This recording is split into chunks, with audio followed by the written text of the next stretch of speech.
Les festivités du 8 mars s'est déroulées au moment où le pays fait face à l'agression rwandaise. Pour une riposte interne, le président de la République mise sur la mise en place d'un gouvernement d'union nationale. Si les objectifs de la prochaine équipe gouvernementale sont connus, que devraient être les profils des animateurs, des portefeuilles? Compétences et patriotisme sont les maîtres mots. Ne soyez pas étonnés dans les jours prochains, parce que je compte charger mon conseiller spécial de voir d'autres Congolais, acteurs politiques, de les inviter à venir dans cette coalition que je veux nationale, forte et indivisible, qui va faire front face à l'ennemi. La formation d'un gouvernement d'union nationale en République démocratique du Congo, tel que souhaité par le président Félix Tshisekedi, vise à rassembler les principales forces politiques du pays pour répondre aux défis majeurs actuels. Parmi ces défis figurent l'agression rwandaise, la restauration de la paix et de la sécurité, le redressement économique et la reconstruction nationale. Pour remplir ces missions, le gouvernement devra être composé d'un équilibre entre acteurs politiques et technocrates. Les ministres doivent posséder d'une expertise avérée dans leurs domaines respectifs, une intégrité irréprochable et une capacité à travailler en synergie avec diverses parties prenantes.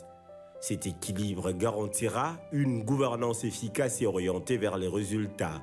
Avoir un gouvernement d'union nationale, c'est une très bonne chose. Le contexte qui est le nôtre aujourd'hui, qui est caractérisé notamment par l'agression de l'armée rwandaise à l'est de la République démocratique du Congo, avec tout ce qu'il y a comme corollaire, demande à ce que nous puissions essayer de transcender les appartenances, majorité, opposition, société civile, pour ne parler que de la République.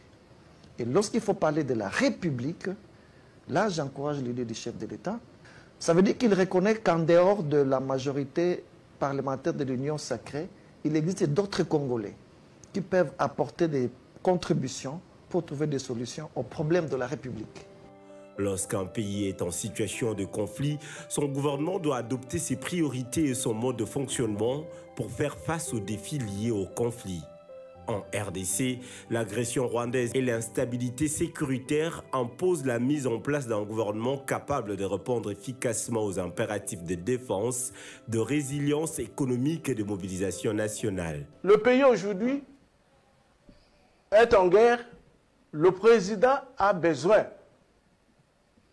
des intelligences de la République pour faire face à la guerre d'agression. Et à ce niveau ici,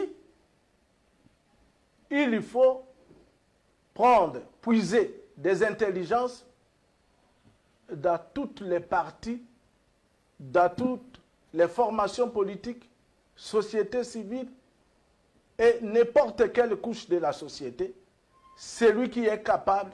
Face à une situation de guerre, les autorités doivent structurer les actions autour de 5 priorités fondamentales.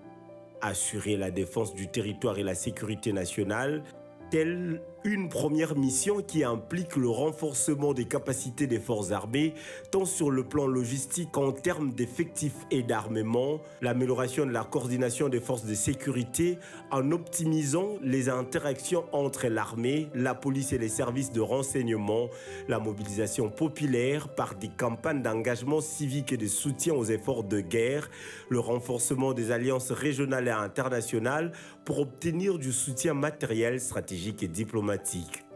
Le président de la République, il a confié la responsabilité de consultation à son conseiller spécial en matière de sécurité. Cela signifie quoi? Dans toutes les nations du monde, ce sont des services d'intelligence qui sont capables de détecter les intelligences du pays. Maintenir la stabilité politique et l'unité nationale en cette période de guerre, une deuxième mission. En cette période de guerre, la division interne peut fragiliser l'État. Il est donc essentiel d'éviter le querelle politique et favoriser une gouvernance d'unité nationale, d'assurer une communication stratégique en maîtrisant le narratif du conflit pour éviter la désinformation et maintenir le moral de la population. de créer un cadre de concertation avec les forces vives de la nation afin de prendre des décisions rapides et adaptées. Soutenir l'économie des guerres et garantir les besoins essentiels. Dans un pays en guerre, il faut adapter son économie pour répondre aux priorités du conflit, notamment en garantissant l'approvisionnement en ressources vitales, nourriture, carburant, médicaments, réorientant la production industrielle vers des besoins militaires et logistiques, protégeant les infrastructures stratégiques essentielles au maintien de l'effort des guerres et du renforcement du pays, réduisant la dépendance économique envers des partenaires potentiellement hostiles ou incertains. C'est que le gouvernement d'union nationale, à mon sens, va essayer d'apporter des solutions aux innombrables frustrations créées par l'organisation des élections. Dans les élections, il y en a qui ont perdu et qui sont frustrés jusqu'à aujourd'hui. Tout comme il y en a qui ne devraient pas perdre, mais qui ont été proclamés perdants. C'est des frustrations des Congolais qui peuvent faire à ce que nous puissions perdre cet élan-là de solidarité nationale, la cohésion nationale, et en remettant tout le monde au même pied d'égalité, je pense que l'impératif de la cohésion nationale pourra retrouver une partie de la réponse. Assurer la diplomatie et la mobilisation internationale, une autre mission que le pays doit se doter. La guerre se joue aussi sur le terrain diplomatique. Un gouvernement doit démontrer la légitimité du conflit en obtenant un soutien politique et militaire à l'international. Négocier des alliances stratégiques, que ce soit pour l'approvisionnement en armement, la formation militaire ou l'appui financier. Isoler l'adversaire sur la scène internationale en s'assurant qu'il ne puisse pas bénéficier de soutien externe. Une autre mission est celle de protéger et assister les populations affectées. Un conflit affecte avant tout les populations civiles, ce qui implique pour le gouvernement de renforcer la protection des civils dans les zones de combat, assurer la gestion des déplacés et des réfugiés en leur garantissant un accès aux services de base.